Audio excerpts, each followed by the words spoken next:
on Skype and Recording. everyone's recording, yeah. Yep. Yeah. Give me a second, I'll freeze my ass off and turn my heater off here. She gonna. How do you do this split screen shit again? Aha! Got him. One last minute of heat. Toasted myself up. Oh, I need to fix this. Oh. Right. It's getting colder. It's harder and harder to do every time. Instantly getting cold. Oh, And I'm scared to put my freaking heat because I'm on oil, and I'm like, yeah. how much do I have? I don't. I just looked today and I need more. We ordered it. It's coming on Friday. Nice. Okie doke. So, alright, all good? We'll jump into this. I think so. Cool. We'll wing it. It's all good. No. Oh, sorry. I have my notes on my tablet over here, and it timed out because we were fiddling for a while there. Just so I remember what I'm talking about. Yeah, just in case this makes noise. Hold on. Come on, you bastard.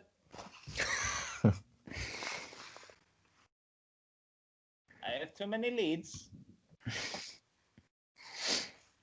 Did we've already talked about this? I know you watched Borat, didn't you, Stu? Did you, Yeah. Andy? I refuse to. Oh, Nah. really? Oh, you did? Yeah, we did Did- talk about this we did because talk about you it. didn't want the first one ruined for you. Yeah, I'm Yeah. alright. And It's honestly, it's nothing to worry about. It is good. It's pretty good. But I also think the real life guy is a complete contradiction to his show. You think so? Yeah. Don't no, take care of people. Don't make fun of people. Look at your show. Fuck's sake. He's only being a mirror to others. He shows the worst and best in people. I truly believe that. Right. All good? Yes? Yeah. No more. All good. Okay, cool. Right. Welcome to the show, everybody. It's not 2020 anymore. This is Six Step Bro, a music and entertainment podcast. I'm Don Maple. I'm joined by Mike Ledgerwood, aka Money Mike, aka Michael the Magic, aka the Hungry Ghost, and also by Andrew Fernandez, the Portuguese pirate, straight from downtown, straight from the 2020, the hell of 2020. He survived it. He made it, and here we are all together here, and we're all still okay, still podcasting, still living it up. Delayed applause. Delayed applause.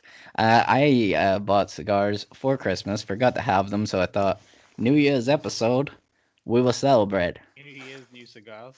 New Year's, new cigars. That's So because you thought the end of 2020 aliens were going to come and you wanted to pull your Will Smith. just because, like, I'm gonna Welcome die to some Earth. way. Why I was not die about to say, some what's way? the line again, Andy? Welcome to Earth. You seen them monoliths pop up and you're like, whoa. Well, that's the end of this. I thought it would give me a more distinguished look for all the video viewers. We're not getting a lot of YouTube hits, boys, so I gotta bust out What, you the gonna tell visual him cues. Who is that guy? It's not Johnny Carson, the comedian with the big giant glasses, mustache, the classic. You'll know Black that. frame. Groucho Marx. Hey, see? Ah. So, look, Happy New Year, everybody. We missed you. We had a little break over Christmas. We're back at it. I gotta Nothing's changed. nothing. Well, some things have New changed. year, same old us. I think that was our episode last year. Jeez. New Year, same us. But yeah, kind of a lot happened in the last 2 weeks, but also didn't happen. So like regulations here have kind of like got stricter, and we're in the inception of lockdowns, as I have like to call it from this point forward, because I'm coining that we're in the inception of lockdowns because we were already in They one. announced one when we were in one. I said to you before you hit record, I was like, the feeling of thinking you're in a lockdown when they announce a lockdown and you're Let me like, tell you, we're locking down. As like I thought we were locked down. I don't know. I don't know. You're I don't running know. around your house going like, how do I get more lockdown? How do I? Everyone must log into their one room of their house. Yeah. Yeah. You gotta go further back, further in, further internalize all your more struggles. stuff. Lock more doors. Lock drawers, lock cupboards, lock it all down. Yeah, I mean it's. I don't even know anymore, everyone. I don't know. What a perfect time for Netflix to have a show about Headspace. What a time to be alive. The meditation Oh, documentary. the meditation one. Yeah, that wasn't purposely brought out at this time. It's just like another lockdown, you say? Like there was Meditation. what was on it? The death of 2020 was one, and then the next week there was the Headspace documentary. Yeah, and you're like, did anybody watch that Death to 2020? I didn't. It was actually pretty good. Mike watched it. Yeah. We watched it on New Year's Eve, and it was very much a New Year's Eve kind of thing to watch because it was kind of like a funny wrap up of like, I swear to God, I said to Jade, it's like, see, like way on down the line, like nieces, nephews, kids, whatever, like if you show them that in 30 or 40 years, they'll think it's completely fucking made up. It's like pretty much true, but it's like a weird spin. It's by the same guy that done Black Mirror and stuff. So he done a show like this before where it's like actual real news footage and real news stories, but then they insert like people like Lisa Kudrow and stuff is in it playing fake characters but talking about the real stuff that happened, if you know what I mean. So yeah, it's like I'm not fiction, gonna lie. but mostly I was true. very confused by the trailer. Very Honestly, confused. Watch it within 2 minutes, you'll get what it is. It And So were you discouraged talking me about- from watching because I'm like, I don't know what this is. So are you talking I don't about get it's filmed like The Social Dilemma, where they tell true things, they show true things, but and then they have a movie-ish thing with characters and actors in bits of the show? basically, it weirdly runs even more simultaneously than the Social Dilemma thing, where it was like they were giving you like real stuff and then it would stop for a bit of dramatization. It's like everything runs hand in hand. So it'll be showing you the news stories and they have this like real movie guy voice narrating all the crazy shit that happened in 2020. And then it will cut to Samuel L. Jackson all of a sudden, who's playing like an executive or something, talking about something that happened to his fake company, but like it's within the context of everything that really happened. It's Quantum Break, right? Isn't that how Quantum Break played? Yeah, that Like, you actually played the was. game Yeah. That's a weird idea. It's very good. You know what I kind of feel? Sorry, I'm gonna be really like cynical about it, but I feel like Not me. it'll be me. 2021, Stuart gets cynical, even more so. Why does it feel to me like they just wanted to make the first 2020 documentary, but because we're still in it, they couldn't get actual people, so they got actors like, we've got this weird idea, and they'll like play pretend people who were in the pandemic because we're still in it. We're making a documentary live. Yeah, live coming at you. Yeah, I don't know. It's people keep saying about this. Oh, it's not as good as whatever this show is. That what do you call it? It's Charlie Brooker or something like that does Black Mirror. Black Mirror, yeah. Not as good as blah blah blah. Whatever this, it was like. I assume he'd done the same thing, but with like maybe British news and obviously not a global pandemic, but not as good as such and such. It basically does the exact same thing, but I wish there had been more tragedies. Yeah. I wish things were worse last year. It's I not don't as know. good. I have nothing to compare it to, but yeah, like people were analyzing it in a weird way, but no, it's so hard to get unless you sit down and watch it, but it does try and I don't think like make light, but like just sort of take stock of just how crazy everything that everybody just went through was, and maybe try and find the. I mean, Trump's all over it. Like they take the piss out of him to no end. But like it like covers serious topics and all as well. Black Lives Matter and stuff's in there and all too. But I think I'm gonna watch that or go back to 2020. Like I'll go back to Sopranos or Game of Thrones or Breaking Bad. Leave it for 10 years. Then I'll come back and watch it. I love that we are actually literally talking about 2020 now. Like it's it's a fake thing that didn't happen.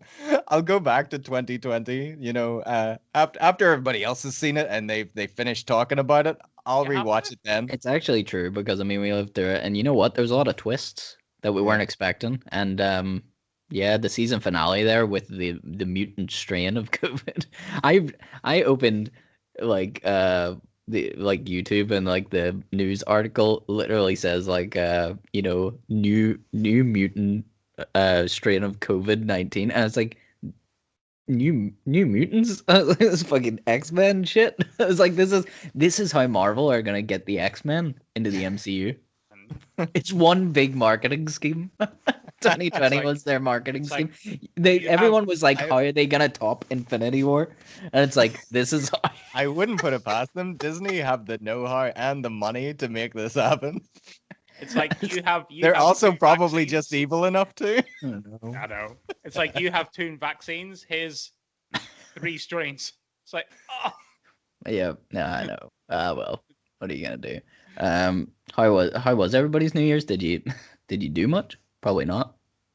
What did I do? I fell asleep at 11:30, or no, 11:15, maybe 10, 10:30, 11:45, something like that. Join the club. I did not see midnight either. No. I mean that was just the height of that was how abysmal the year was, and it's just like let's like get to sleep earlier just to get out of it. Let's get into the next year quickly. Well, we made it all the way. I watched that show with Jade, and then we watched Hootenanny, which was a little bit different. So basically, what it was there wasn't a studio audience, but what they tried to do to kind of give it the same atmosphere as anybody else that was playing, you kind of got shots from behind. So like some of the performers, you kind of got their heads like watching on as if there was an audience. But then for actual atmosphere, because obviously you don't get the chats and everything else, they actually cut back and they showed some older ones from previous years. So there was still new live performances, but it was basically just like an empty studio with crew and anybody that was performing. It's like all socially distanced. So Ruby Turner, was she performing? oh yeah, twice. Ruby Turner. Ruby Turner. I think she lives there. Yeah. She lives in the studio or something. Yeah, it was a bit it wasn't like it was bad, like I had a nice enough night, but it was just like, you know, let's just move on. let's just get out of this thing and just move on. I'm done with this. Can we do that for January as well? Yeah, just January? sleep. Just sleep. I know. And then Well, it's only the 6th of January today, and it feels like it's June. Yeah. I'm still not really coping well with the whole what timeline are we in, like here. Like I don't know how much time has passed. I'm still very confused by all of this. My son is gonna be 1 year old in March. No. 1 year old now. Like I will have a 1 year old in March, and I'm like, what? I've been locked down since I had him. Yeah. Like that's messed up. Finding that hard to come to terms with. Like if you would have told me whenever we brought him home from the hospital, be like, see all this is going on, still gonna be happening on his first birthday. Like I would not have believed you. There's no way. He's literally gonna think that like everybody is just a screen. I'm hoping get... he'll never have to remember this. Is what I'm hoping. Is like this is early enough. It won't have to. That's what I was gonna say. It gets more worrying if you start like describing him instead of being 1 year old. He's 28 lockdowns old now. Yeah, I know. It's like never stop. I seen a meme the other day. And it kind of cracked me up because it was just like, you know, just think one day you'll reach into your closet and you'll grab an old jacket and you'll go in the pocket and you'll take a mask out and you'll be like, oh, that was a crazy year, as you go out into the wasteland to kill for your dinner. Yeah, I It's see that one. Fallout. It's Fallout It's 76. pretty much like, oh yeah, that was mental. Man, I don't I've seen know. I another mean, one. I can't remember exactly what it was like as well, but it's like the lockdown is nearly ending or something. Like it's been said that it's going to end next month or something like that. And the schools have returned. But bullying is on the increase as the kids are, or sorry, not the kids, the students are bullying each other for their pensions. yeah, I don't know. I don't know. And then like I can't even remember where we're sitting with. We record this on a Wednesday, so like I don't even know where we're sitting with restrictions now. Do they still have to meet like tonight or tomorrow, and they're talking about this again? Or I think the most recent was in this inception of lockdowns that we already thought we were locked down for 6 weeks, but now they're starting to say like I think the schools are closing again. The transfer test got cancelled and moved to February, which was kind of mental. And they waited till the last minute to fucking do that as well. People have been talking about that forever. I remember that like months ago. Is like somebody's gonna have to take action on this, and then they wait. It was meant to be this Saturday, I think, the transfer test, and they got told like yesterday or the day before it's cancelled, and then the AQE body was like, you can't get your money back as well. I was like, what? It's £30 to do it. So I think just today or maybe last night or something, they said it's moved to February, but I don't know. And then this whole thing about putting it into law again to make it like illegal to breach Yeah, well, to regulation. me, that was what, because we were talking about it today. That was the only thing that, unless I'm not following it properly, that was the only thing that I understood was different or was changing. Whenever they like announced lockdown when you were already in it, I was like, is this not just How like giving so? people powers to like prosecute or fine again or whatever because there Yeah, isn't enough people listening? That's I, kind of what I it is, thought. but you know what the problem with all this is just like, you know, you can't enforce it. And I know a lot of people are saying that, but I mean, just think about it for a second. You can't. It doesn't even matter if it's in law. And it's like I I'm having a lot of problems with my smart TV, by the way. So I got stuck on Jeremy Vine earlier and felt so bad. I was like wearing a nice woolly sweater, sitting there watching Jeremy Vine, and I'm about 5 minutes away from calling in. It's a pity Um, you didn't have your cigar there with you at the time as well. I didn't have my cigar, but you know what I did A have pipe. my Oh, boy. my dad tablet. Dad tab. I got a tablet for Christmas, and I am loving being so dad. Like I'm just steering right into it. Anyway, I'm watching Jeremy Embrace Vine. it. They're talking about all this, and they're like, Jeremy, they just need to put it into law. There's all these celebrities going around, and they're just breaching the rules, and nothing's happening. And it's just like, dude, I don't even know the rules anymore. Like I don't. And Yeah. if you like how can police do it? Like first of all, are there enough police? What are they gonna do? Stake outside your house and every time you leave it, go where are you going? And you're like to the store? They would have to follow you to make sure you actually go to you're allowed to go to the store. Like this is what gets me. I've been traffic stopped 3 times since this started, and that was all at the beginning, whenever there was whenever they did have the power to prosecute. 3 traffic stops by the police, and each time, like it got easier and easier. The first time they were like, "What's the purpose of your travel?" And I was like, "Work." And they go, "Where do you work?" And I was like, "In Asda." And they're like, "Okay." See, the second and third time, they asked me where I was going. And I said, "Work." And they go, At work, "Okay, and that was it. Yeah. okay." At that time, we were the only thing open because I work in retail. So it was just like, that was what the But hell? I've got It this was just sheet like of they didn't even paper that question me. tells me I'm a key worker. I've got this Yeah. sheet of paper that I've signed, and I can Yeah. go anywhere. Yeah, I mean, that's just companies. Like loads of companies have done this where they've like printed out their own stuff. I mean, pretty much it gets to the point as long as you're not lying. I mean, surely you could just give the police and be like, you can phone my work if you want, and if they phoned the manager and was like, do you know this person? They'll be like, yeah, he's late. It's like that's because he's arrested in the back of the cop car. That's so, funny. so gangsta. That's funny. Yeah, I don't know. It's just not like goes into law or not, I really don't see how it makes a difference. And I get why people want it to happen, and like they think it's gonna help, but realistically, it can't, because how can they know? How can they know who's actually breaking things and not? This is And my just quickly. This is my serious point, no, go, and then I'm go ahead. off it. And then I'm People out. want it. People want it that bad for now. See, once if they implement it, Yeah. oh, they're restricting us, and then they don't want it. I They're know. controlling. It's like, whoa, you wanted it. They've enforced it. They're not going to take it control back. us, the man. whole thing the whole way along is that you really can't win. Like No. there doesn't matter what you do. If you go left, people are gonna say you should have went right. It's fucking thankless. No. Not that every decision that's been made has been good or correct or anything, but even anything that has been sensible, there has still been some pundit or talking head or something that has tried to pick it apart. Everything nowadays is just like there's always an alternate view. It's not even coronavirus, man. People pick anything apart. Yeah. You know what? At this point, I might just jump in on the whole they're putting microchips in us through the vaccine, and that it was a chemically made, like, World War III virus. But you know that's a more fun narrative. Like, I mean, Yeah. if we're gonna argue about everything, I may as well jump in the craziest, like, funnest one. That's the thing. That's the thing with like conspiracy theories. The conspiracy theory is always fun because the actual truth is boring as shit. It's boring. Yeah. It's that there's a virus that is overwhelming hospitals, my friends. That's all fucking is.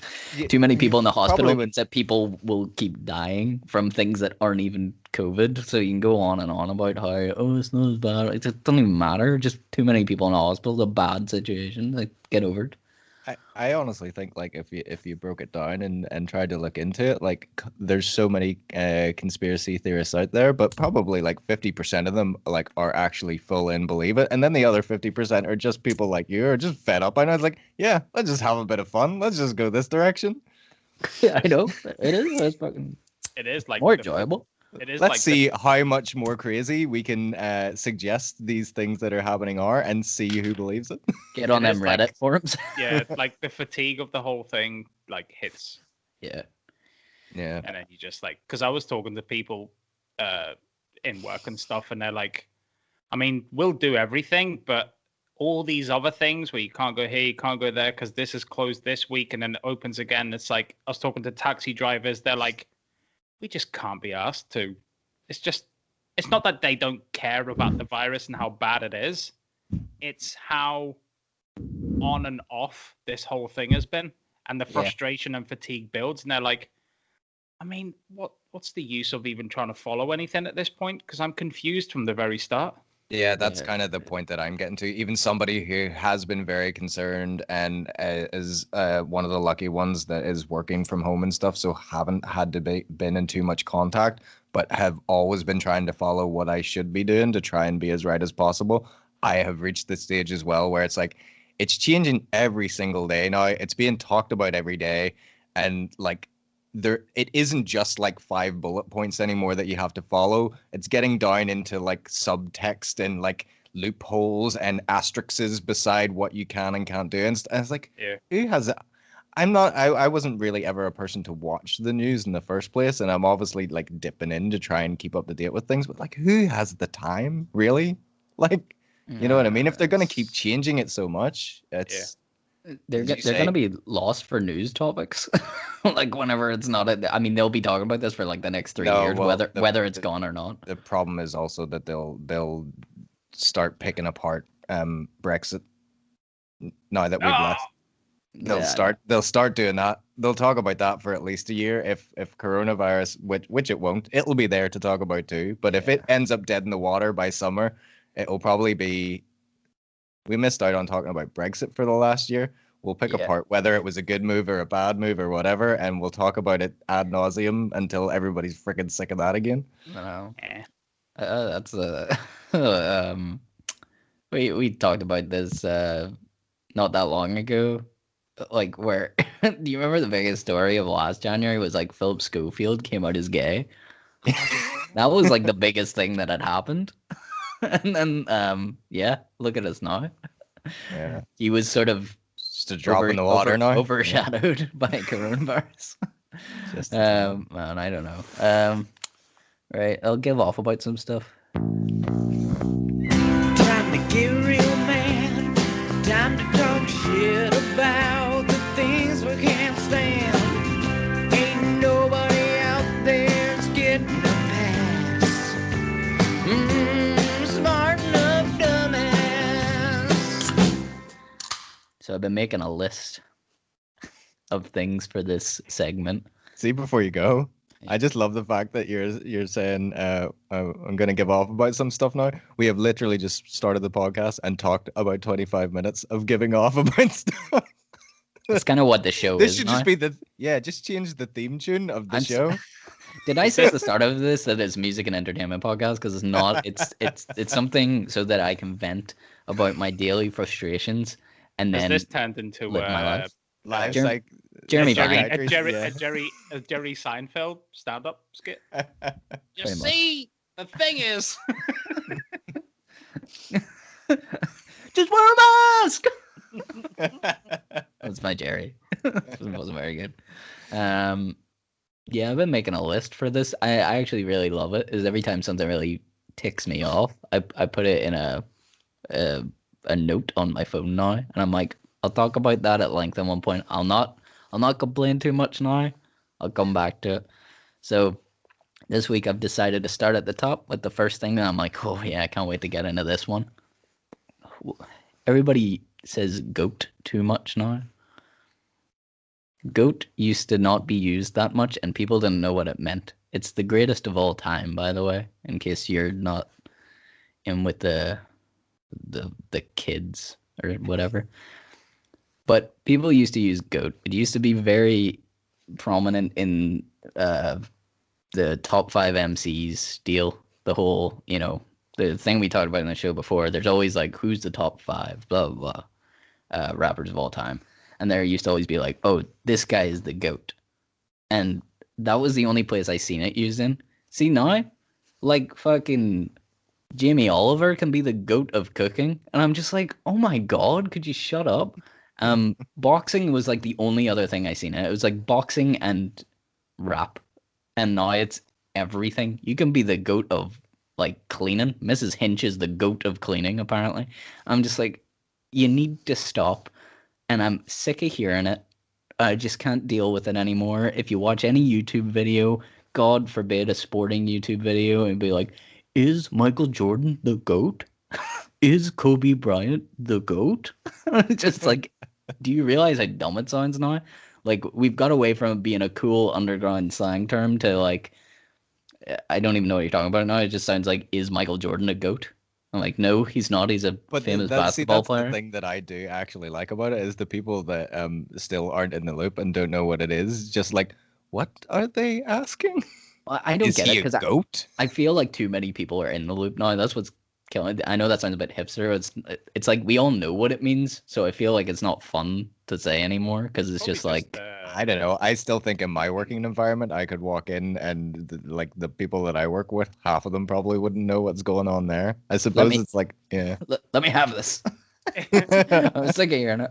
It's probably just sorry, go ahead. It's probably just like a word that's used now, like epic. Everything was epic a few years ago. It's like, oh, that was an epic. This is epic. He is epic. But that's what I'm saying. It's like, how uncool is it now whenever somebody's like, that is epic, and you're like, oh, you're so like 4 years ago.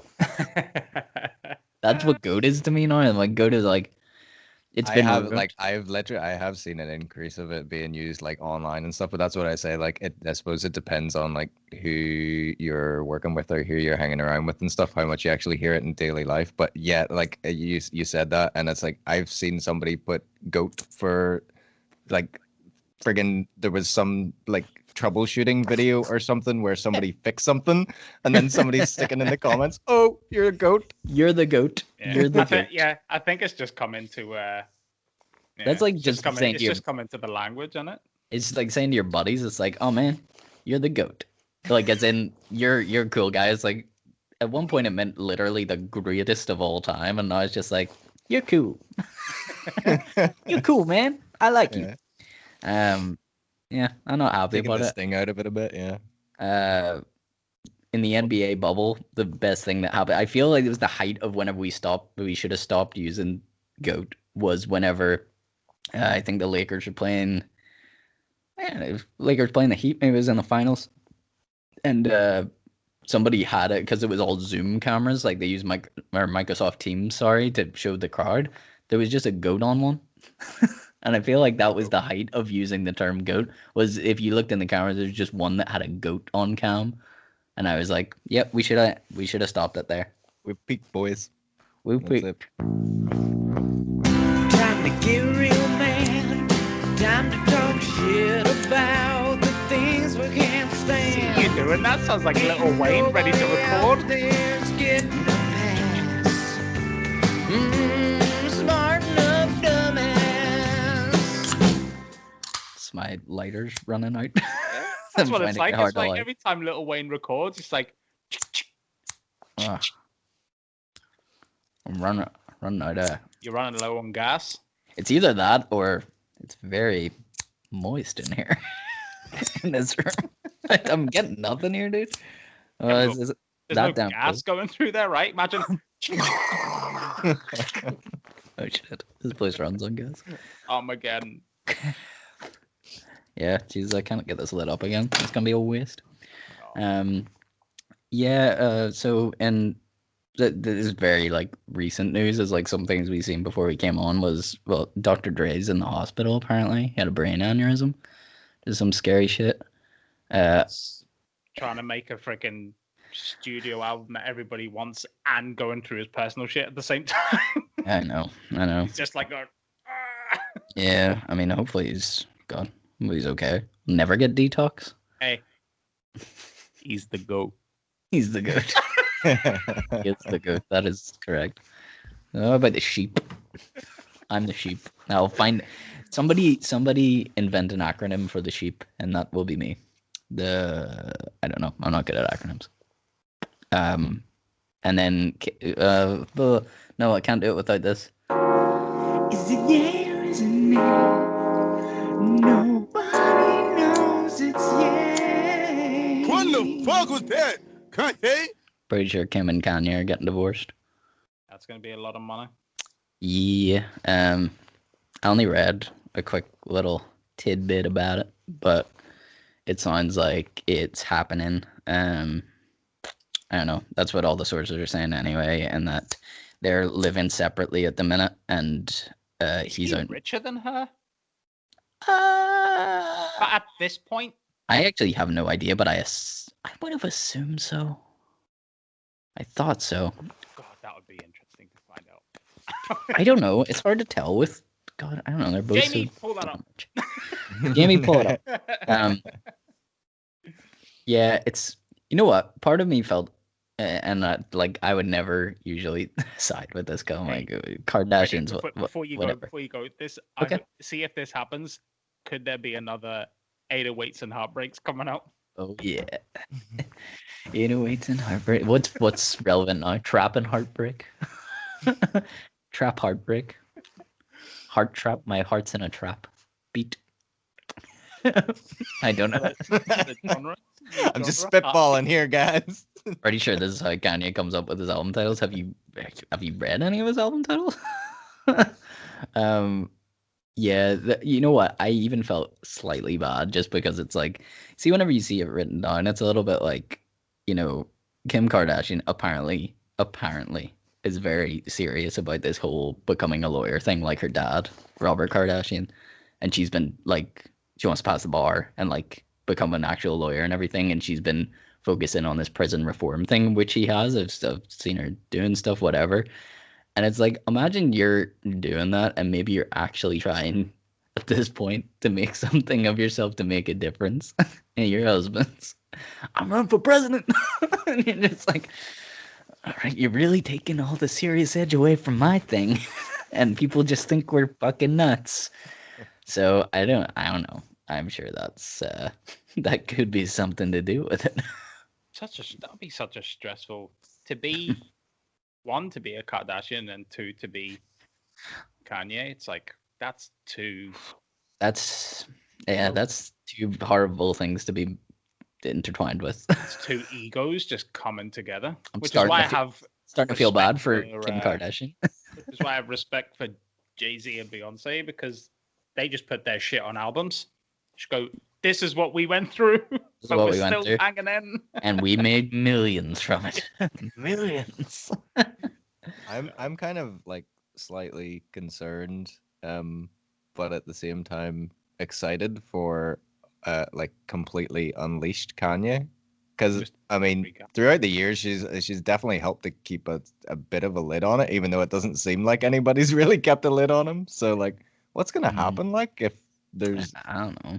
I mean, Yeah. well, I don't know. They're trying to say that it's all like they're essentially split up now, but they're trying to keep it like downplayed for the kids and stuff. Yeah. And I don't know. Oh, right, okay, yeah, I guess. But I I thought don't you were know. going to say downplayed, like as just to the public. It's like them two can't downplay anything. No, It's no. every- Well, apparently that's what they're saying. But I mean, this is the thing, dude. I'm saying it, and I feel a bit dirty talking about that sort of stuff because it's like, well, I don't know, because they haven't made any comment on this, and that's just journalism at the minute. It's just leaked sources. Sources say it's like, I don't know. For all I know, they're staying together.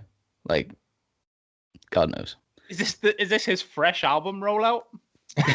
This is yeah. This- He's probably yeah. dropping another record, and this is the publicity. Is like he leaked that he's divorcing his wife. He's tried everything else, and it's like, Yeah. what can people relate to? We're Um, getting there. We're getting a divorce after lockdown. And then he finally accepts Satan. I can't even say that. He accepts Satan as his master instead of God at this point. And then he releases the devil is king, like sort of the Oh, the devil to Jesus is king. A story that was last year. Well, when I say last year, 2 weeks ago. Mhm.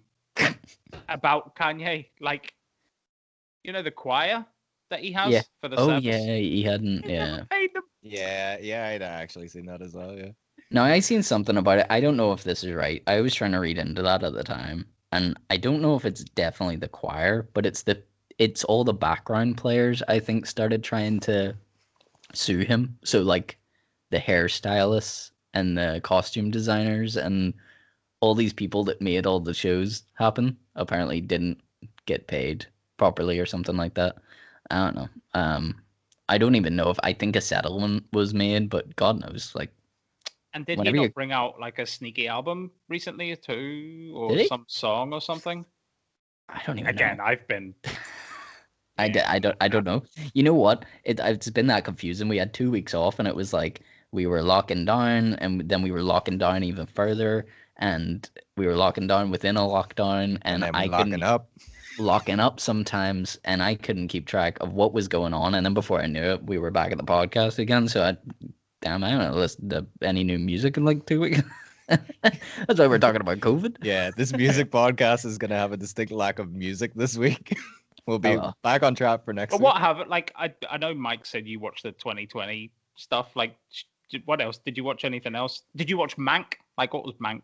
Did you watch that? Yeah, I did watch Mank, but I did talk to you about Mank off air.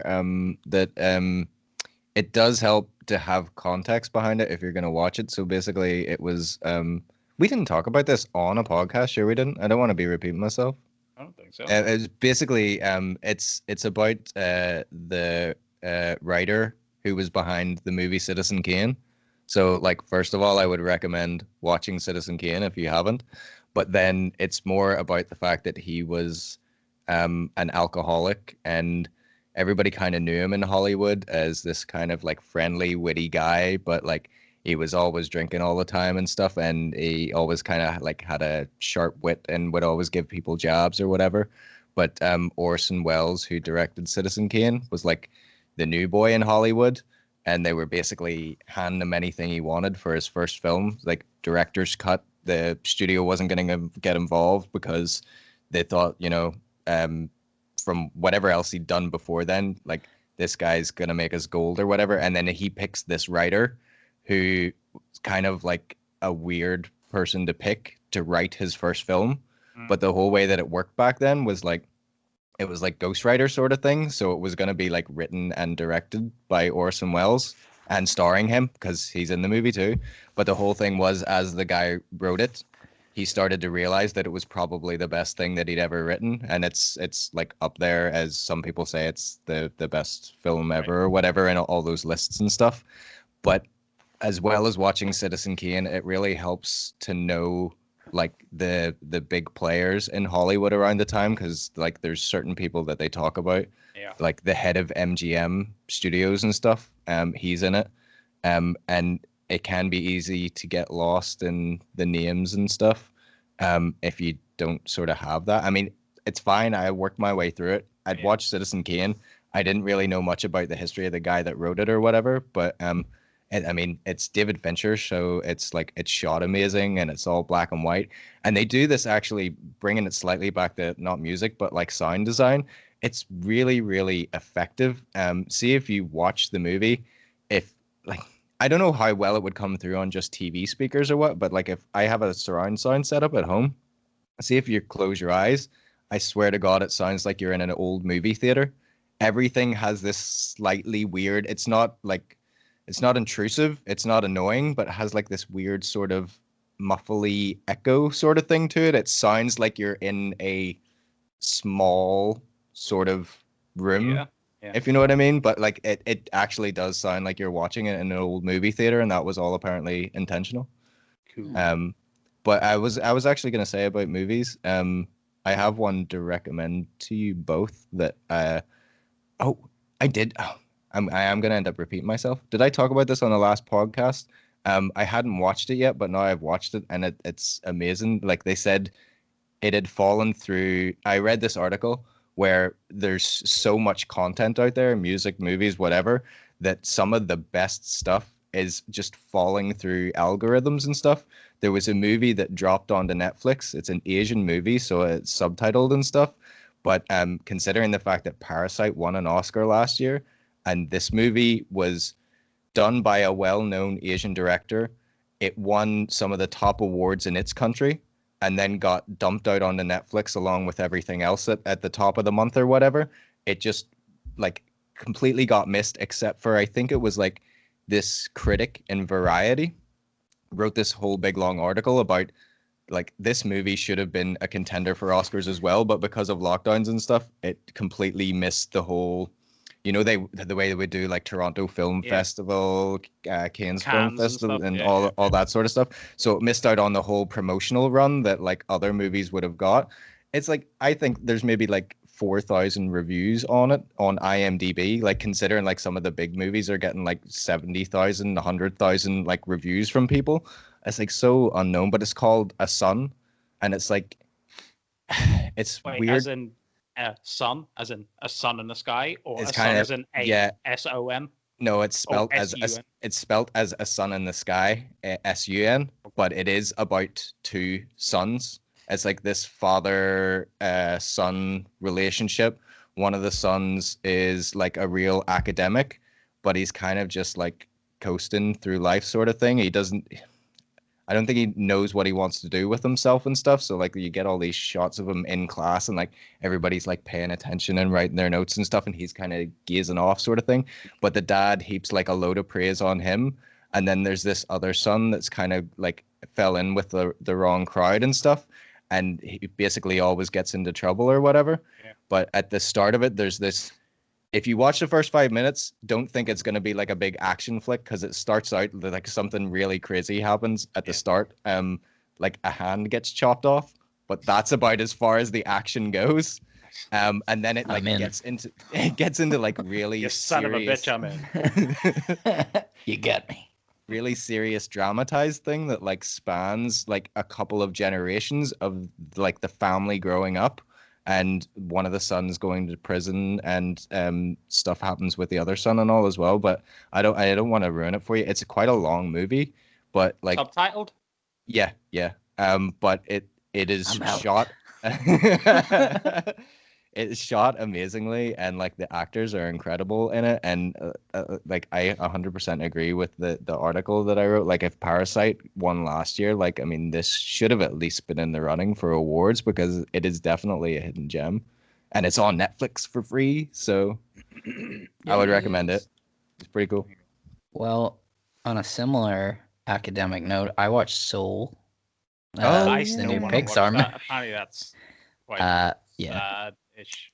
It's you know what? It's not sad. People say I think some people might be worried to watch it to be like, oh, whenever Pixar is like, oh, it's really emotional to watch, they think like Up, and Up was really sad.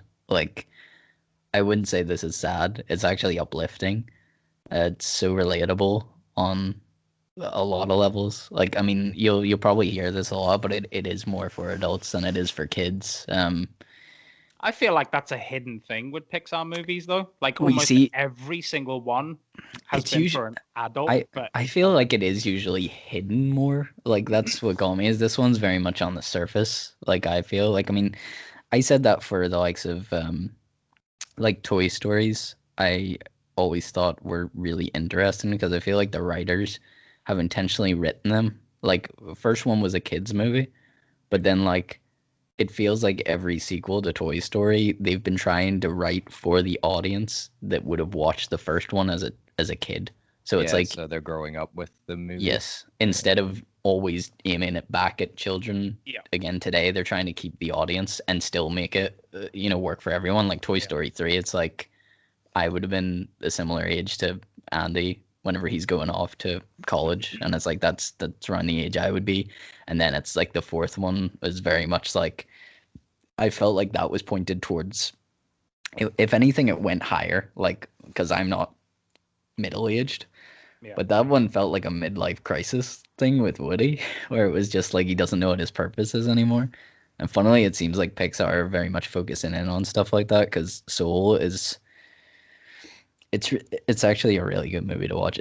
As a musician, it's for everyone. Obviously, music is at the forefront because that's the example they use. But it's like it's got a really nice message. I don't want to say anything that would spoil it, obviously, but it's very much based around believing is it the right thing to believe that you have a sole purpose in life? Like if you think you put on this planet to do one thing, it can actually be consuming and bad, pretty much. It's interesting. Instead of some people always glorify something like that, like I was put here to do this, but they kind of show But they you how usually say that when they're doing the thing that they said that Successfully. they were born here to do. Yeah. yeah, but that's the thing is You never hear them go, I was born to be whatever," and then you never hear the people that don't make it goes, "I was born to be that." It's like, yeah. There is certain people. Was it like there's a quote from I want to say Oprah or something like that, but it's Yeah. like how many things she failed in life at before she ended up like doing TV presenting and stuff. It's like how many things you have to fail Yeah, out to I find mean, find out what you're actually built to do, or is but anybody even actually really built to do well, anything in I think particular?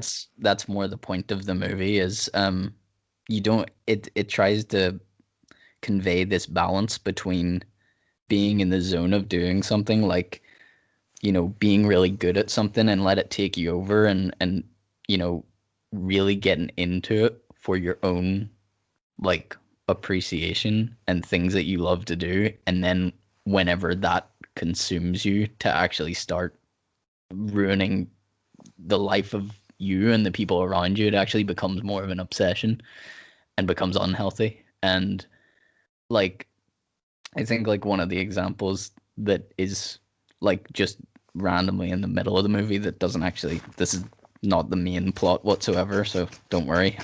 But I just thought it was a good example of like the main character talks about this his hairdresser and he like says he goes like we have to go see this guy get my hair cut for the show tonight or whatever, and it's like he's the best barber, he was born to do this, and he keeps saying like he's born to be a barber.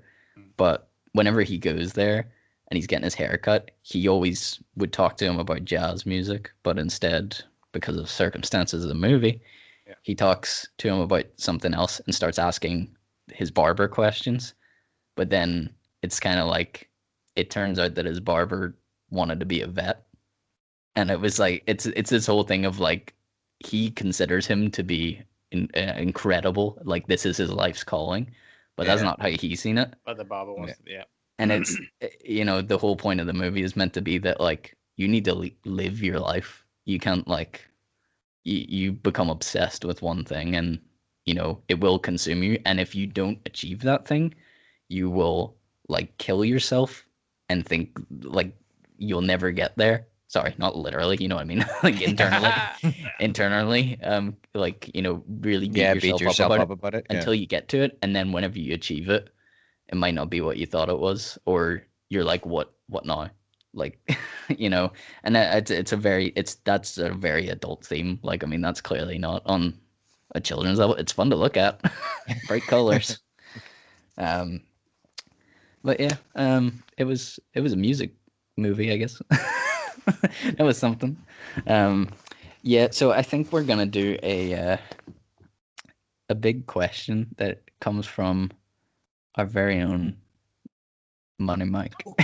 um, Yeah. I'm calling this the big question this week because we took a break and I didn't really get a chance to send one out to hear other people's thoughts. So like, please, you know, if you're watching this on YouTube or on the Facebook channel, comment down below, like let us know what you think, because I usually like to put one of these out into the internet to get your thoughts beforehand, so we get different points of view. But I think it was kind of it's an interesting one to talk about. There's not really an easy way to base the question, but I think if I had to try and sum it up, it's like when is the right time, if any, to stop trying to fan build for your own project? Like whether it be, I don't even think this necessarily needs to even be based in music. This question, this could be It if you're could an apply to anything, artist really. or a photographer or a baker or a a movie maker, scriptwriter, whatever.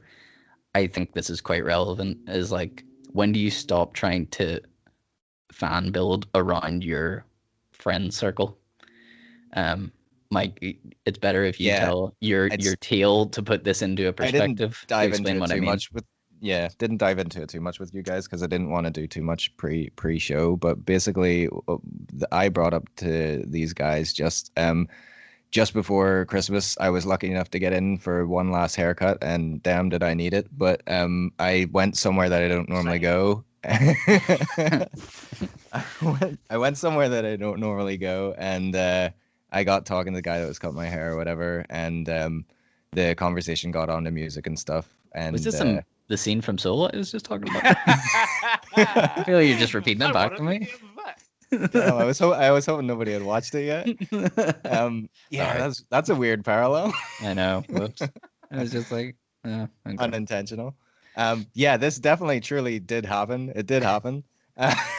This guy was cutting my hair, right, and the topic got onto like music and stuff. I think I had mentioned he was saying about going to Leeds Festival, and I said we had been okay. before, whatever.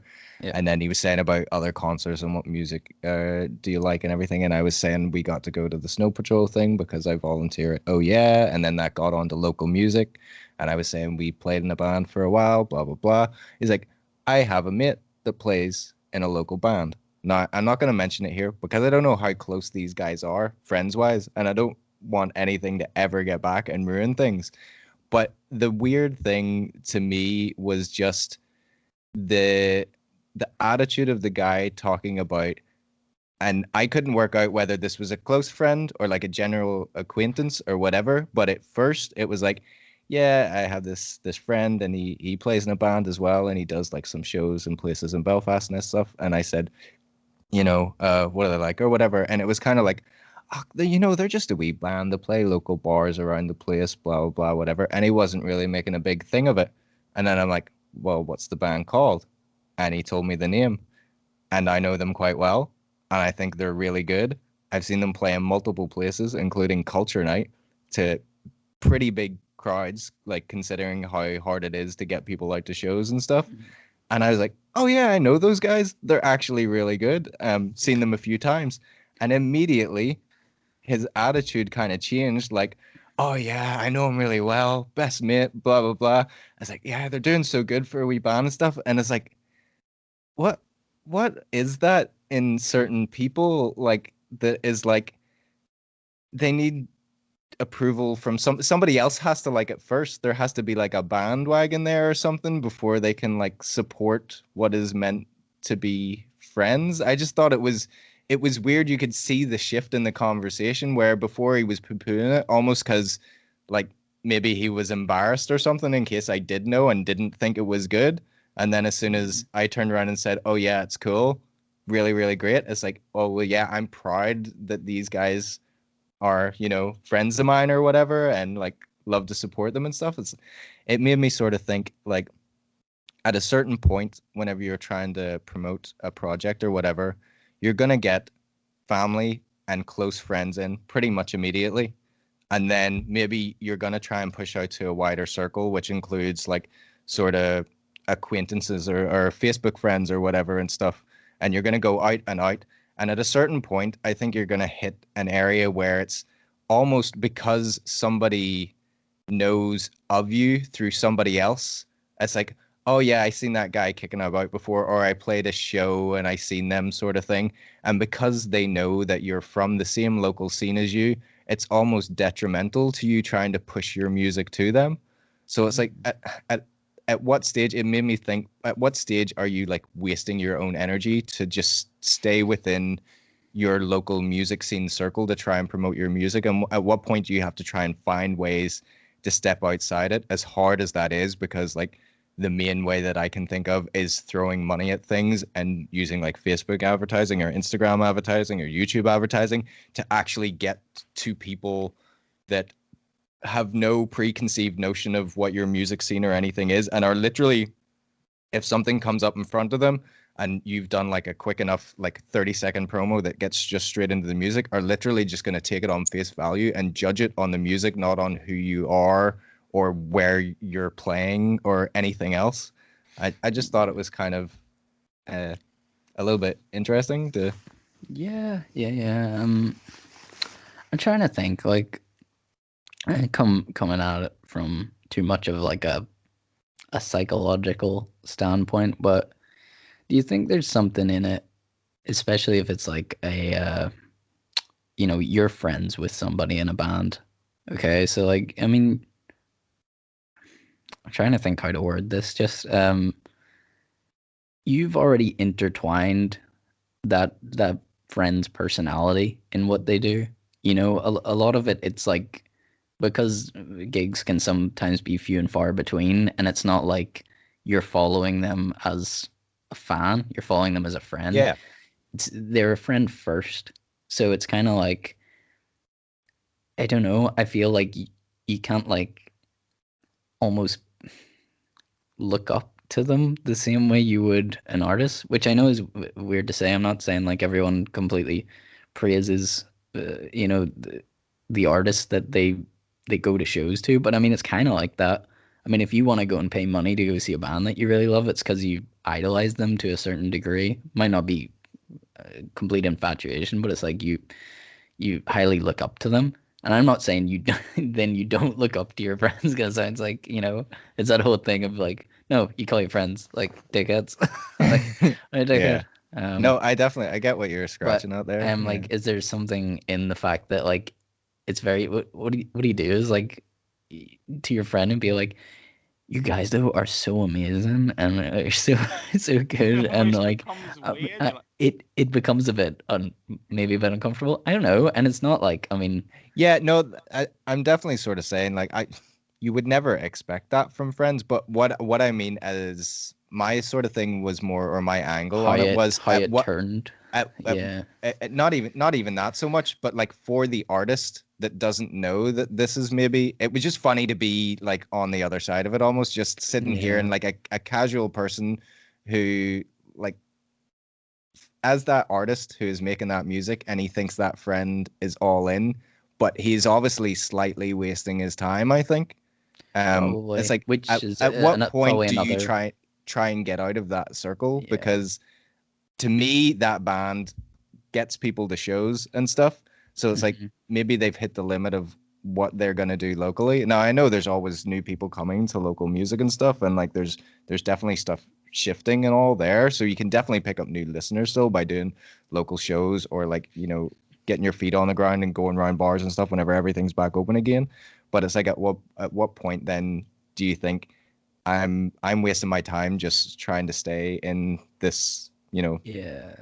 little pond versus big yeah. pond sort of thing, trying to promote your music. Well, I think it's maybe something I've referenced like loosely before, but it's this idea of I think yeah, you can't waste your time forever, especially once you get into acquaintances. Like I'm saying, like you said, sorry, at the beginning of this, is like your close friends and your family are probably in, even if this is what gets me is kind of always the thing, even if they're not fans of what you do, they're Yeah, in so anyway. So sometimes it's maybe not even helpful.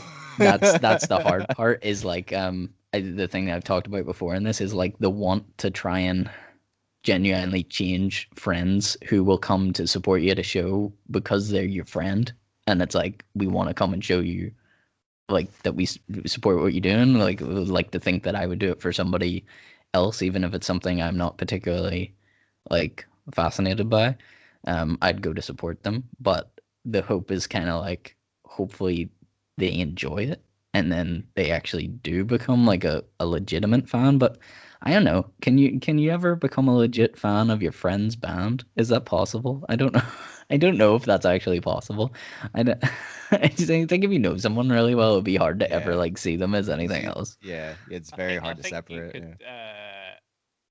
I think what would happen first to friends of people in bands is enjoying the success they have, Yeah, even if they don't enjoy the thing they're doing.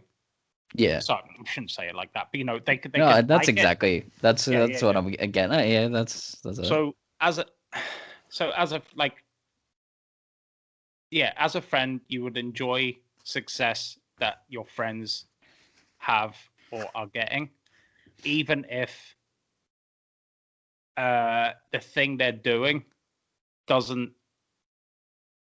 touch you in whatever way that a random person, you know what I mean? Like Yeah, the random person coming in that isn't a direct friend is enjoying you for your music and your live performances and this and that and your personality and all. Your friends already know all that. They know everything behind the yeah, personality. They know all that stuff. So all that they can go by is like, oh, look at success, and then Yeah, you can be doing happy pretty for that. well. Yeah, yeah. It's like Whereas the look at person the that's coming success. to the show is like, okay, I enjoyed this. Now I'm going to follow them, and then hopefully that will yeah. be Yeah. As good. you say, I think there needs to be a little bit of like to pick up fans. Not to say that friends can't be fans as well, but to pick up fans, there does need to be a bit of a disconnect there. Yeah, They need two to different- know. Yeah, Two Yeah. They different. need to factors. know less about you. I think so. That I was think so. that was my interesting thing about it. Was Yeah. it's like at what point then do you go right? Okay, I like I like wasted a year or 2 years like sticking posts up on Facebook, and it's like I don't have any new Facebook friends. I don't have any new Instagram follows or anything. At what point do I need to like actually put my money where my mouth is, prove that I believe in the stuff that I'm putting out, and try and get it to people that haven't seen it already, and Yeah. that have that disconnect and are maybe that's the scary thing about it. They're literally just going to judge it on its own merits with Yeah. nothing behind Which anything is what else, the person that's or what the you need. That's what you need as yeah. well, is because your friends will probably just tell you it's good all day long, which isn't gonna get you anywhere either. Yeah. You need a little bit of criticism, even if it's a bit painful at first. But yeah, I mean, I think it's you see how you break down. It's exactly what you said. It's just like it's almost as if like your friends can already show you how much they like you as a person through so many ways. They get you birthday gifts, they hang out with you, they do other stuff. The people who are only fans of your music, all they can do is come to shows and be like, "We love you. There's a tune. There's a fuck class," and they only get to see you for a small amount of time, and then they don't know where you live. So it's Or like your they'll get a personality very when you go off stage or anything. yeah, they get limited time to show you that they like this thing about you, this thing that you're showing. It's like I like this, and they're probably more likely to comment and stuff. Whereas your friends are like, I just talked to him yesterday. I'm not commenting on his fucking new EP. Who gives a damn? But that I Um, think that is a good point as well. What Andy's saying too. It's like they don't have any of the context. They don't know anything else behind the person. So you literally become like a 2D character. And even if like you don't particularly have a stage persona, I feel like whenever you're promoting to people who don't know you, like there is some sort of it's even if it's not intentional, so it's not like a character that you're building. I feel like it's maybe your own personal traits that come across as, yeah. that is what this artist or whatever is all about. And See, Andy says, they can't get the background, they can't get the Mhm. more, Yeah. good or bad, whatever it is. see, with I'm gonna relate it to use here, just the thing. But see, when I see the behind the scenes of hit the B button, the effort you've put in, everything that happened there, me seeing you performing was like, oh look, that I can see the growth and like what happened behind the scenes, and I'm entwined with that thing. Yeah. And then the performance on stage is like, okay, all of these people are seeing this and enjoying this. Yeah. I've seen the growth of this. They didn't So see I'm the just- shitty shows So way I'm back just- at the start. So like, I probably appreciated the story leading up Yeah. to that point, and then just let everyone else enjoy it on stage. And then I just Definitely. sat back and went, "You enjoy this thing that I've Yeah. seen little bits of." Yeah. Isn't that So bad? they're coming to a finished product, Mm. and like friends would possibly see the journey and enjoy the journey, possibly more than, and let everyone just experience the lights and the. Yeah. Yeah. I get you. Yeah. It is interesting. I think you're right. Weirdly, whenever you talk about it like that, you're like, why do you waste that much time sharing to your non like non changing friends list? And yeah, it doesn't make any sense really. If you keep sharing it, it's like, look, people either follow it or they don't, I guess. that was Like my within that. And then like this is the sad thing about it is like if I did well, I mean I am gonna have one thing to put out, but I don't trust myself to really do much with it other than throw it out and then 2 weeks later be done with trying to push it or whatever. But my thought was like it's like, well then what is the alternative to trying to push like new music or whatever? Because the only like things that I'm aware of that give you the power to hit other circles and other people that don't have the back context of who you are as a person, friends, whatever, and they're just going to take it on face value of a cool video or a cool song or whatever. If you've managed to get that all right, the only other options are to throw, as far as I'm aware, like, is to throw money at it, because it all comes down to all these companies that are like, oh, you pay us so much and we'll put this in front of eyes in mainland UK or somewhere in Europe or something, and you won't have the problem of the whole everybody knows who you are or where you're from or anything else, but it's going to cost you for it. It's like, and then that makes me sad because like I'm not really willing to do that to a crazy extent either. I know. I'm gonna. Yeah. I think before you can throw money at it, I think if you have more than what, like take this for instance, like obviously you're going to be putting something out, Stuart's obviously doing stuff. If you mix, now we're doing this for free, like this podcast thing's for free. Mm-hmm. You're doing your music at your own time and then people can buy it. If you get a piece from here, a piece from here, and these two people connect, you'll have a fan base that switches to your other projects. Yeah. So you can have the podcast listeners, then you have the people that listen to your songs, and then they go, oh, he has a podcast, oh, he has a song, and then they can just intertwine, and now you've got double the fans on both sides. So I think you need to, before throwing money, possibly dipping into different aspects of media could help first. Yeah. I get and what see you're how saying, that yeah. works, and then because if you start throwing money at an early stage, it's like not wasting money, Yeah. but are you putting all your focus on just promoting through money as an easy option, Yeah.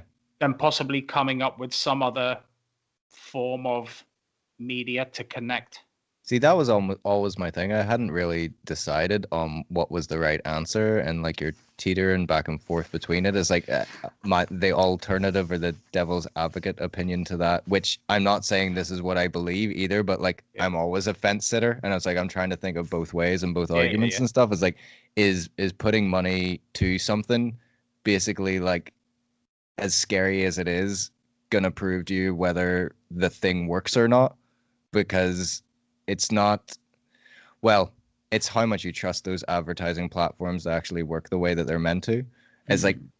if it actually works and it gets put in front of the right eyes, say like you're advertising to whatever, you think you sound like such and then you pick out like a certain market or whatever, and you're advertising to people who like this artist that you think is kind of what you're going for, and it falls flat, is throwing money at it your proof that maybe, you think something works, but maybe it doesn't? You need to sharpen up, get better, or whatever, or go in a different direction or something. Yeah. That was my. And then, as you say, from the other side of things, I keep flopping back and forth between, yeah, don't throw money at it too quickly and stuff. Like, see if it works. I suppose maybe that is the middle ground of it. See if it works in your, but just don't spend too long on, as you say, like posting out repeatedly to the friend circle that you currently have on Yeah. Facebook and Instagram and stuff. Maybe striking that happy medium where if it seems to be working whenever you put it out, then that's fine. But don't continue to push on those platforms and not be reaching anybody else, because then I don't know. It will eventually fall flat, won't it? It'll just be like, oh, he's posting that song again or whatever. Yeah, and See, it's that's why. it's it's Yeah, hard. Sorry, I was just gonna say like really quick. I think I might have said this before, but because of the algorithms, I find it hard as well because like I hate posting multiple times, but then I convince myself to do it because of several times whenever an actual band I like has put something up and Yeah, I've missed it. And I haven't seen it because the algorithm pushed it down. Even it though I like works. that page, maybe I haven't been on it a while or they haven't posted in a bit, so then it's like it got lost somewhere. But like I lost a live stream of something that was on once and I wasn't there for it and I was like, why did I not see this? I was on Facebook and I didn't see it till like 3 days later. And I Yeah. was like, all right, so sometimes that convinces me to overpost and I was like people probably hate me but I don't know if you're seeing it. No, no, no. either That's either people definitely. aren't seeing it and not people are seeing it and not liking it. There's And I was arguments for like not getting the message. arguments for doing both, because see if you are like as long as it's like a healthy amount and it's not spammy, like if you are constantly you're basically doing the same as what advertising does, because like if you pay one of those platforms to advertise, what they just do is whenever you're scrolling through your feed, they'll put your ad, whatever it is you've decided to run, they'll put it in front of not just different people, but the same person over and over again enough times until they probably What won't is look at this? it the first Yeah. second. They'll flick through. If the artwork or the video, the first 3 seconds of the video are interesting enough, they'll scan it and maybe clock it in memory, but they won't click. They won't do anything the first time. It's that coming up on the feed multiple times is like, Yeah. okay, then maybe I'll go in. So kind of like multi-posting like maybe once a week for something that you're releasing is doing a similar thing, and you are going to catch people that maybe missed it the first time or the algorithms crushed it and stuff too. Mhm. So but yeah, it's just like maybe like say 6 months down the line or something, it's like if you're still trying to push to the same fans, it's like they've heard it. If they're going to listen to it, they've listened to it already. If they're going to support it, they've maybe supported it already. So and then it gives you the idea as well. It's like if you have I'm kind of thinking now from your perspective, Stu, where you have a plethora of music and a back catalog and stuff, there's stuff that you could pluck there and push to new people instead of the same That's Facebook what's fan base. hard. And yeah, and some It's people going might back have on heard stuff it that all, you so feel, yeah. I, It's I like don't Ah, it's know. but that see, this is where my thing about this platform here could Mm. help that in the long run. I truly believe that. I've gained fans for my music through this podcast, and I've said that before, and it's a great like other form of media that I was doing for different reasons, but it actually gained me fans for my music, which is kind of unintentional, but it works. And it's because some people become more attached, I think, by learning a little bit more about me and what what I'm like, and then whenever I talk about what I'm doing with my music, I guess, then they're like, I actually want to go and check that out, and then they go and do that, which is really cool. Um, and that's also why I'm gonna start doing 30-minute stand-up sets in 2021. To jump into another form of media. So catch me at all the comedy clubs. See, because this was like, because obviously, just off the top of my head, like you done that drawing for me for the, the Ghost of Tsushima thing, Oh, the Twitch right? streams. Yeah. So, see that you could put that out, like just say you do your drawing. I know you said yourself your pace on finishing things is like a bit. Oh, I start a million things, but Yeah. never finish But anything. just for this the conversation purpose. So just say you had one form of media where you're posting a progression of a drawing. You put that on a separate Instagram page. Mm. You have this podcast here, and you have your music. If all them three things connect, they're going to bleed over into one another, and you're just going to keep gaining if you just do it on a regular. And if you do that and put it out to non-friends, and you just set it out there, and it's like, right, I'm not going to link anyone that knows me apart from, I'm just going to put it out on a Reddit forum, Twitter, Instagram, and just do that. And yeah, it'll probably be a slow build, but you will start seeing the advantages creep on top of That's true. I get what you're saying, because like, if say you were to start like a digital art Instagram, Mike, That's then what I was gonna say. I never ever would have thought of, like, you could do that. It is similar to what we do with the podcast. Like, a fan of you could transfer to a different type of medium that you're working in or whatever. I know that's happened to me before, and I can't remember how. It's been people I've followed for different reasons, and then the thing is, it's obviously not straight up, because the reason they're gonna follow your, like, I'm going with this example, but the reason somebody follows your digital art Instagram is because they like your digital art. So there's no point in posting about your band on it. But the thing is, if you always post it, and then all of a sudden you're like, just one day, like a picture of your guitar or something, and be like, gonna jam on this guy or something, does other stuff. and then people are all like, oh, because I've definitely done that, and I'm trying to remember. Oh, I wish I could remember specific examples, but I know I have. I've followed a page for something, or I've followed somebody on Instagram, and then all of a sudden I figured out that they do something else, and I was like, oh, that guy sings or something, and then I followed, started looking it up.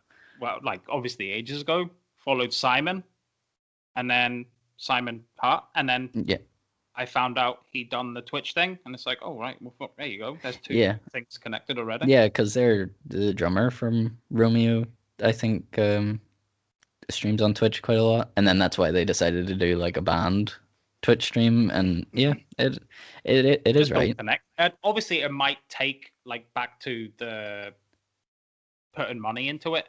Putting money into it will always speed up a process. Yeah, it's pretty much as a catalyst. I feel in me, as not a purist, but if you throw money at it, it kind of loses the soul of the journey. I don't know why I feel like that, but I always feel like, just throw money at it, and it's like getting somewhere quicker than you should. Yeah. I think it depends how much as well, doesn't it? It's like, I mean, you could do a little bit at a time to help give you a bit of a motivation boost too, which is a bit crazy that you have to feel like that. Some people would be totally against that, but I mean, see, whenever you feel like everything's stale, I mean, sometimes I feel it's good, even if it's like £10 for like a post, and see, do you get any more people jumping on, and then, there's new people here that I can. That's what I was saying. It kind of proves that whatever your ad is, that whatever you're putting out there actually does work with an audience. And maybe that's just the little kick you need. And as I say, I would never friggin' spend hundreds of pounds on an advertising campaign. No way. But like, if you throw 10, 20 quid at a Facebook advert every now and again, and it just gives you that. But yeah, it's so weird, because like, that's what it's designed to do, right? It is designed to give you that. Oh, this works, and I want to do this a bit more. Yes, it's such a dangerous and slippery slope, isn't it? Let me know if this is way off thing, and obviously you would know, but in that fact, is throwing money at a studio session going to improve anything in the future?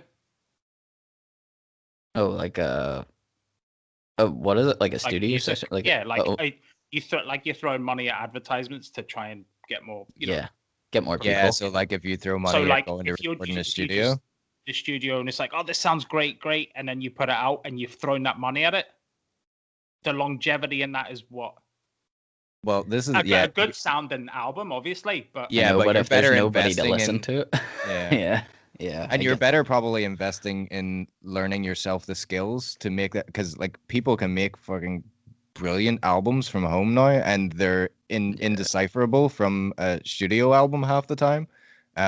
You're probably better investing in yourself in that regard. But yeah. then it's like, whenever it comes to PR, how do you take the money away from Facebook and Instagram and use it in a smarter way? You know what I don't even mean? know if you can, dude. I don't know if you can. And the thing that is, y- I feel really bad because people say this, and it's not really what you're meant to say as an artist, but it's just the truth. People seem to think that if you make something good enough, people will love it, Attach you know, onto it. Yeah. and attach onto it. And it's like I really don't think that's true because you need to understand how much stuff is out there. You're just white. It's white noise. Like, how am I supposed to know what's going on? People think, oh, they make a killer thing and it's gonna go through. It's like I probably know people that could have had like a top 10 hit That's if what I it was gonna was say. if it It's was like PR'd properly. Like it probably could have been it's up in like number 10 spot or something on UK charts. Like I mean, we don't know because you need that power behind you. It's the only way to yeah, actually it's know if something probably latches on. the main reason that we started this podcast is because we got into these conversations where there's so many bands on this music scene, and it's like certain stuff gets held up on a pedestal and other stuff doesn't, and you don't really know why that happens whenever the quality of some stuff, as you say, just with the right backing and the right PR and the right angle on it, could probably do very well. So like that's why the podcast is here, to give a platform to some stuff that isn't really getting the recognition or the views Yeah. or the listens or whatever that it needs. But It's also the expectation of like a young band putting out a amazingly recorded record, and it's like, do you honestly think that's how people used to do it? Like, I know we're in a different time, so there's no point talking about how it used to happen, but I'm like, it used to be scrappy recordings and live shows, and it was just like people became fans because they're like, oh, I like this, is cool. They weren't like, oh, this isn't good enough to put on radio, or this isn't, you know what I'm saying? Is like, and then if you get the success and you get the fan base and someone gives you a chance, then you can record something like better. Like, but if there's anywhere that's just like, oh, it's not recorded well enough, it's like within reason, as like, because some of them are home recordings, but like, I I love some of these, like, I say scrappy recordings. I'm not talking about like garbage on a tape recorder or anything. I'm just mean like self-produced records. It's like some of them I prefer more than the like overly compressed stuff that you hear now. It's like, I don't know. I'm talking garbage now, but I just mean like, it's like there's not as many chances given because no, there's too much going on. There's too we much have stuff. we have talked about it though before as well. It's like but I suppose it's maybe for like more like crazy into it music fans, but sometimes you do attach yourself to imperfections in a record and stuff. Oh, yeah, yeah, for sure.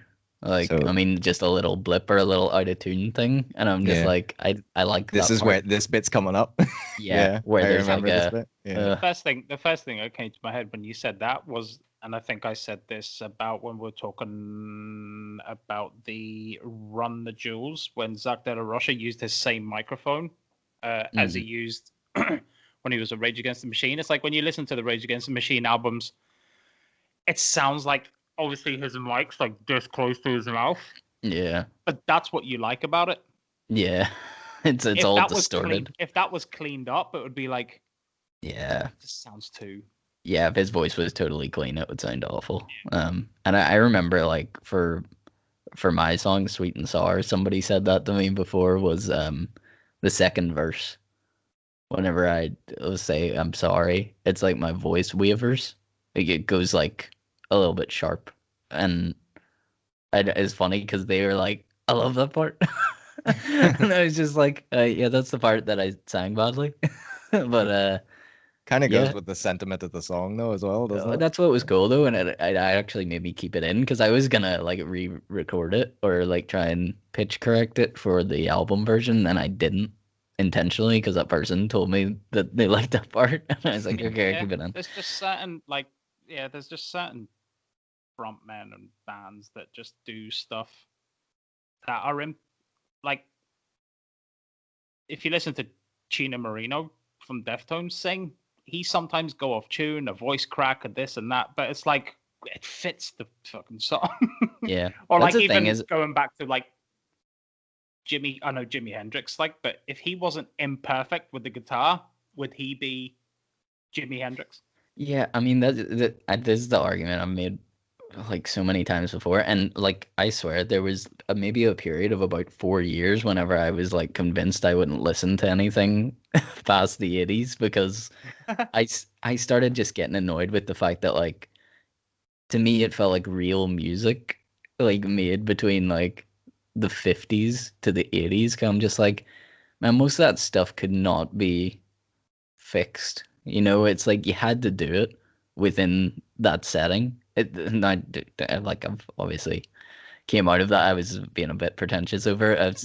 I'm just like, I I mean, really believed. I'm just like, but you had to put. There was no faking it. There was no faking it. Like, see, the first album that comes to my head when Imperfection is Mike Oldfield's Tubular Bells. There's yeah, so many errors in that. Errors.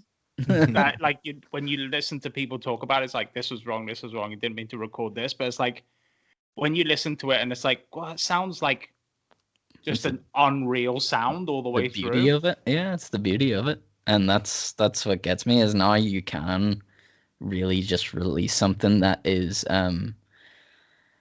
like everything. Everything is pitch shifted.